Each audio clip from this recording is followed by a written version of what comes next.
Tu veux enfin savoir où te placer sur la piste de paddle pour gagner plus de points et arrêter de courir partout. J'aurais tellement aimé qu'on m'explique quand j'ai débuté le paddle. Aujourd'hui, je te partage les 3 positions de base que tu dois adopter sur la piste de paddle pour ne plus être mis en difficulté. Il y a tout d'abord la zone de fond de piste qui va commencer depuis la vitre de fond et qui va aller jusqu'à la ligne du carré de service. Ensuite, tu auras la zone de transition entre la ligne du carré de service et la première grille. Puis la zone de filet qui, elle, s'étend entre le poteau 1 et le poteau 2 jusqu'au filet. Point important, dans chaque zone, il y a des positions bien précises à respecter pour gagner du temps et enfin dominer tes adversaires. Et une chose importante, c'est pas parce que tu es forcément en fond de piste que tu vas forcément défendre. Et c'est pas non plus parce que tu es au filet que tu es forcément dans une position où tu vas attaquer. En fin de vidéo, je vais te partager 3 choses qui sont absolument cruciales pour que tu aies un positionnement qui soit efficace sur la piste. Mais on reviendra sur ça plus tard dans la vidéo. Quand j'ai commencé le paddle, j'avais l'impression d'être sur un champ de bataille. Je courais partout, je me fatiguais et surtout à la fin, je perdais.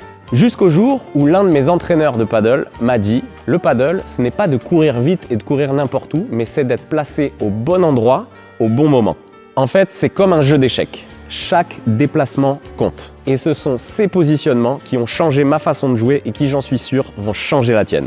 Mais avant ça, si tu veux aller encore plus loin dans ta progression paddle, je t'ai enregistré une formation vidéo 100% gratuite où je te donne les 5 meilleurs conseils pour faire moins de fautes directes et gagner plus de matchs. Tu peux accéder à cette formation avec le premier lien directement dans la description.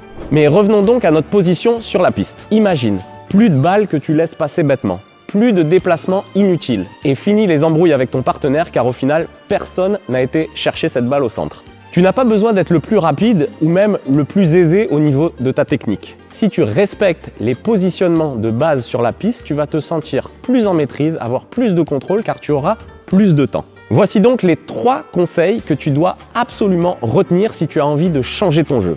On va commencer par ton positionnement dans la zone de fond de piste. Tu sais qu'au paddle, on numérote les vitres. Il y a ici la vitre 1, la vitre 2, la vitre 3, la vitre 4 et la vitre 5 qui est commune aux 2 côtés. On partira donc de l'autre côté, 1, 2, 3, 4 et 5 aussi. Le placement que je vais vouloir que tu adoptes, c'est le placement qu'on appelle dans la maison. Il est à la croisée entre la première et la seconde vitre, si tu tirais un trait ici, et entre la 3e et la 4e vitre. Pourquoi adoptons-nous ce placement? Eh bien la raison elle est simple. Elle est que si tu dois venir défendre ta vitre côté revers, tu vas être à une distance de pala de la vitre. Si tu dois aller défendre côté coup droit, tu vas être à une distance de pala. Et tout ce qui va se passer derrière, ça va être ton partenaire qui va le prendre en charge.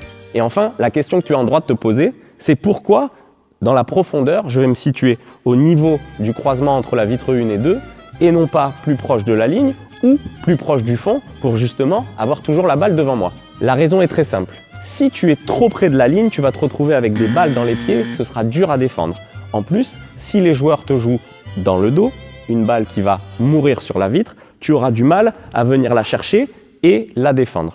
A l'inverse, si tu te places juste ici, tu n'auras qu'à ouvrir ta pala, te déplacer vers l'arrière et tu te retrouveras automatiquement derrière la balle avec un plan de frappe devant toi.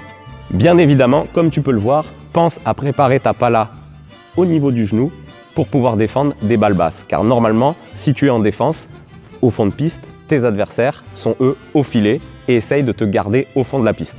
Et passons maintenant au placement dans la zone de filet. Comme je te le disais, pour ton placement en zone de filet, tu voudras te positionner entre le poteau 1 et le poteau 2, au niveau des tubes. Pourquoi est-ce qu'on va adopter ce placement? Eh bien tout simplement parce que grâce à celui-ci, on peut transférer son poids vers l'avant pour venir jouer une volée, que ce soit en coup droit ou en revers. Et on va aussi pouvoir éviter de se faire lober trop souvent. Je vois trop souvent des joueurs qui se mettent au filet, vraiment collés au filet, très très proche. Et forcément, ils passent le match à se faire lober, à courir vers l'arrière, à revenir au filet, à courir vers l'arrière et arrivent rarement à garder leur position au filet. Le but en étant ici, c'est que ça te permet à la fois de venir jouer ta volée, mais aussi de venir jouer soit ta bandera, soit ta vibora pour reprendre ton filet et garder tes adversaires en fond de piste. La position qui va être importante d'adopter, et je t'en parle plus précisément dans cette vidéo sur la volée, ça va être d'être avec la raquette devant toi, le haut de la raquette juste en dessous du niveau de ton menton. Être prêt pour pouvoir jouer une volée de coup droit ou jouer une volée de revers. Et comme je te le disais, la bonne nouvelle en étant placé à cette distance, c'est que tu vas pouvoir couvrir beaucoup plus souvent les balles hautes quand on va essayer de te ramener en fond de piste. Tu pourras donc garder ton filet et ça évitera aussi de te faire lober trop souvent. Et si tu viens à te faire lober, tu auras moins de distance à parcourir pour revenir et prendre ta position au filet. Ah oui, une dernière chose, si tu vois que ta volée met tes adversaires en difficulté, n'hésite pas à rentrer dans la zone de finition, entre le premier poteau et le filet. Là, tu pourras venir jouer soit une amortie, soit venir claquer 1 par 4 pour terminer le point. Au filet, comme en fond de piste, un point crucial de tes déplacements va être aussi se déplacer dans la latéralité, arriver à coulisser un peu comme un balai d'essuie-glace. Si le jeu s'oriente sur le joueur de droite, alors moi, en tant que joueur de gauche, je vais devoir venir ici couvrir le centre du terrain. Mon joueur de droite, lui, sera en train de couvrir sa grille. Moi, je viendrai couvrir le milieu. Et si mes adversaires décident de venir jouer dans cette petite zone-là, tant mieux pour eux, bien joué, mais c'est eux qui risqueront de perdre le point. A l'inverse, si le jeu vient à s'orienter sur moi, c'est mon partenaire qui va venir coulisser jusqu'à la vitre et moi qui viendrai ici pour pouvoir protéger ma grille si jamais quelqu'un vient à jouer dans cet angle-là. Et on coulissera ainsi pendant tout le match pour couvrir un maximum d'angles et éviter les erreurs de positionnement et de placement où on pourrait avoir une balle qui passe entre nous deux. Et pour ce qui est de la zone de transition et du placement que tu dois adopter dans celle-ci, et bien justement, au niveau débutant et jusqu'à niveau intermédiaire, il n'y en a pas vraiment. Parce qu'en fait, ce n'est pas une zone dans laquelle tu veux te retrouver. Comme son nom l'indique, c'est une zone de transition qui te permet de transiter soit depuis l'arrière vers l'avant, soit depuis l'avant vers l'arrière. Mais on ne veut surtout pas se laisser happer par cette zone et se retrouver ici bêtement pour jouer des balles qui seront soit dans nos pieds, soit derrière nous. Je te disais en début de vidéo que tu devais absolument penser à 3 choses pour ton placement sur la piste de paddle. Le premier, et qui fait toute la différence, c'est de penser à te replacer. On parlait de la position en fond de piste qui était la maison, entre la vitre 1 et 2 et la 3 et 4, et je vois beaucoup trop souvent des échanges où au final, on vient jouer une balle, on avance un peu, on vient jouer une seconde balle, on avance un peu, et finalement, on se trouve dans la zone de transition, la zone de la mort. On arrive ici et nos adversaires le voient, nous jouent des balles derrière nous ou nous jouent des balles dans le pied, on leur donne une balle facile et on perd le point. Donc pense bien à te replacer à chaque fois que tu viens de jouer ton coup. Accepte de défendre jusqu'au moment où tu te produis la bonne balle et où tu peux reprendre ton filet. Deuxième conseil, pense bien à faire ta reprise d'appui. Trop souvent, je vois des gens qui se ruent au filet, courent et arrivent et subissent la balle. C'est pas ce qu'on veut. Quand on fait une transition depuis l'arrière vers l'avant et qu'on vient reprendre son filet, on veut absolument marquer sa reprise d'appui pour être ancré au sol et pouvoir à nouveau transférer le poids lors de notre volée.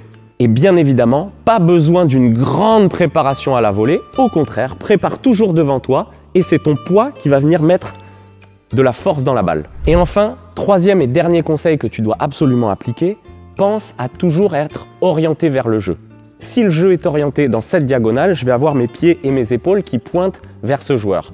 Je ne veux pas être face à la vitre du fond, tout bonnement parce que c'est mon positionnement de base. Non, je vais orienter mes épaules, ça va me permettre d'être toujours dans le bon axe et de pouvoir facilement laisser passer ma hanche, laisser passer mon poids et de pouvoir jouer la balle dans les meilleures dispositions. Ça peut paraître un détail, mais mis bout à bout, tous ces micro-détails vont te faire gagner des microsecondes qui vont te faciliter le jeu et te permettre d'être beaucoup plus en contrôle et donc de faire moins d'erreurs. Enfin, si tu veux t'entraîner sur ton positionnement lors de tes prochaines parties, il y a un petit exo super simple. À chaque fois que tu finis un point, reste dans la position où tu te trouves et analyse si tu es bien placé ou non. Tu verras, ça changera ta vie. Rappelle-toi d'une chose, le fait de bien te positionner sur la piste et de toujours te replacer va améliorer considérablement ton jeu et va aider énormément ton partenaire. Vous serez beaucoup moins hors de position et vous perdrez beaucoup moins de points bêtes. Alors n'hésite pas à partager cette vidéo avec ton ou tes partenaires de jeu pour que vous puissiez progresser ensemble et vous améliorer sur la piste.